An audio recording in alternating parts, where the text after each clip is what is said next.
Հենրյունը Գևորգ Սայաթյանն է, ով ավիացիոն ինժեներ է։ Ինքը այսօր ձեզ կներկայացնի ամեն ինչ ավիացիայի ինքնաթիռների մասին, կպատասխանի ձեզ հետաքրքիր հարցերին։ Բարև ձեզ երեխաներ։ Մենք Հայաստանում ունենք մի հատ կառույց, մի հատ շենք, կոչվում է Քաղաքացիայի կոմիտե։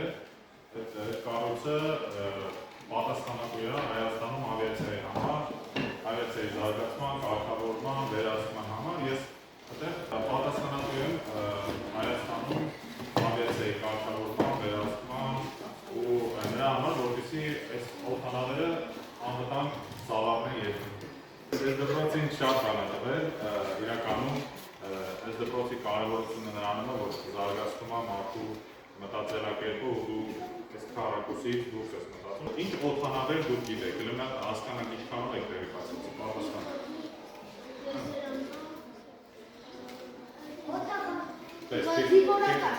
Իրականում օդանավը ինքը օդում կրծող մի հատ ինչ-որ սարք կա, որը բաժանվում է շատ մասերի, այսինքն մենք երբ որ ասում ենք օդանավ, պետք չի հասկանալ միայն ինքնաթիռ, դա կարող լինի ուղղաթիռ, դա կարող լինի օդապարիկ, դա կարող լինի սավառնակ, դա կարող լինի պլաներ եւ այլն, շատ տարբեր տիպի օդանավեր կան աշխարհում, բոլորի մասին մենք չենք խոսում, այս բոլորից ամենահայտնին սա է, ինքնաթիռն է, ճոմնավը։ Ով է անվտանգ։ Որ մեկը ասեց անվտանգություն բառը, ավիացիայի մեջ ամենակարևորը դա թռիչքների անվտանգությունն է, ու մեր բոլորիս աշխատանքը դա հասնել թռիչքների անվտանգություն։ Ու թռիչքների անվտանգությունը դա պիլոտի ճիշտ ուսուցումն է, ինժեներների ճիշտ աշխատանքը, ճիշտ տեխնիկական սպասարկումը օդանավի։ Օրինակ պայմանական այս օդանավը, որը որ կրնում է, ինքը պետք է անցնի պարբերաբար տեխնիկական սպասարկում։ Իսկ եթե ինչ-որ մի դետալը վատ վիճակում չի, մենք դու պարբերաբար այդ դետալը պետք է փոխարինես, հատուկ սահմանված ժամկետում, եթե հանգարց օդում օդանավը փչանում։ Օդանավերը չեն ընկնում, օդանավը համարվում է աշխարհում ամենաանվտանգ փոխադրամիջոցը։ Մեկ պատճառով, միշտ լինում է պատճառների ցիկլ, սենսացիոն կա։ Թևերը չեն ջարդում օդանավից։ Օդանավի թևերը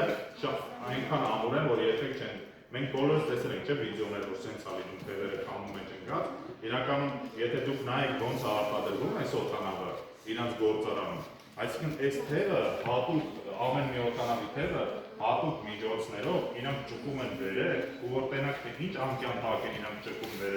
ու ճկում ներքև։ Դուք կհասկանաք, որ այդ մի թեթը շարժել է, ոչ մի բան այլ։ Այդ եղբայրները ստեղծեցին մի հատ թռչող սարք, որը որ ինքնաթիռ էր, այսպես դվայնոյի թև էր։ Այդ օդանավը ստեղծեցին փայտից, ու իրանք կարողացան թռնել այդ օդանավը։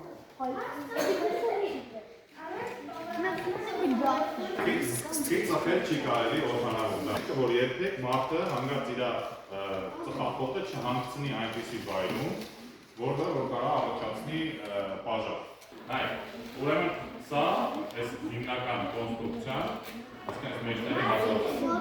Այո, մարդիկ են ստեղ, սա կոչվում է ֆյուզելաժ, սա օդանավի թևն է։ Այս է։ Մենք ինչ ենք ասում թևեր։ Որտեղ ինքը իրականում մի թև է։ Օրինակ այս օդանավը ունի 4 շարժ։ Բայց կան օդանավեր, որոնք ունեն օրինակ 6։ Կան օդանավեր, որոնք ունեն 3։ Կա ավտոպիլոտ, են մարդիկ։ Okay, շատ լավ հարցա։ Եթե կա ավտոպիլոտ, կեն մարդիկ քշում այդ օդանավը։ Որպեսզի հասկանաք, պետք է հասկանաք, թե ոնց է աշխատում օդանավի ավտոպիլոտը։ Մոտավորապես ասեմ, ավտոպիլոտը դա մի հատ կնոպկա չի, որը որ դու սխմում ես, ու ասում ես A-կետից թռի B-կետ օրինակ օդանավին, հա։ Ավտոպիլոտը դա շատ բարդ համակարգ է, որը պետք է ինչ-որ մեկը կառավարի։ Ինքնաթիռը, երբ որ թռնում է, 95% դեպքերում մեր ամենօրյա թռնող ինքնաթիռները թռնում են ավտոպիլոտով։ Կա ավտոպիլոտ, որը որ պատասխանատու է միայն մատորների աշխատանքի համար։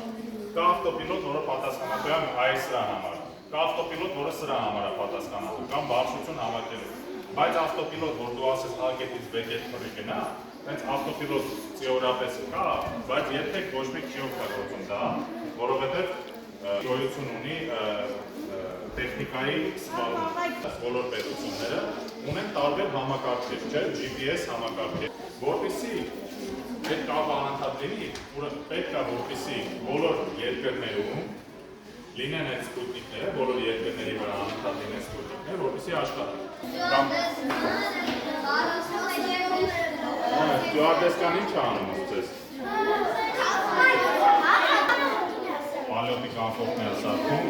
Մենք ասում ենք ստյուարդեսան կամ ստյուարդը, հա տղայել կարա լինի։ Ինչ գործ ունի օդանավի մեջ, առաջի հերթին մենք հասկանում ենք ուտելիք, հաց ուտել, խմել եւ այլն։ Բայց իրականում դա ամենավերջումը գալիս։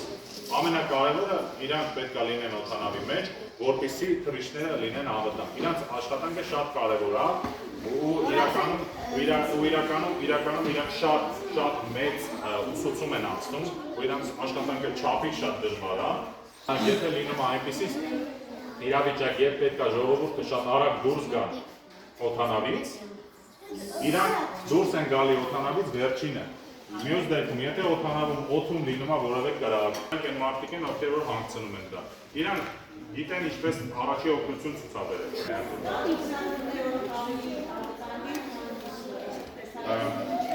Ես որպես ավիացիոն ինժեներ միշտ ասում եմ, որ եթե ինքնաթիռը օդում է, այդ ինքնաթիռը արդեն անվտանգ է, որովհետև շատ թույլ կարծիք է, որ օրինակ Airbus-ները ավելի անվտանգ են, քան Boeing-ները։ Կապված է եւ ինքնաթիռից եւ օդաչուից, ու ինքնաթիռի վրա յուրաքանչյուր սիստեմ ունի երարխիկ պաշտպանություն։ Այսինքն եթե էլեկտրականությունը զգոյ տվեց, ինքը միանգամից ունի հակառակ նույն դուպլիկատ, այսինքն լրիվ զուգահեռ գնացող նույն սիստեմ, կամ հիդրավլիկա եթե աշխատեց ունի մյուս սիստեմը, հետո այն երրորդ սիստեմը, ամենավերջի դեպքում միայն չորրորդ սիստեմ ունի, որը որ դու կարաս ինձ նստացնես օդանավ։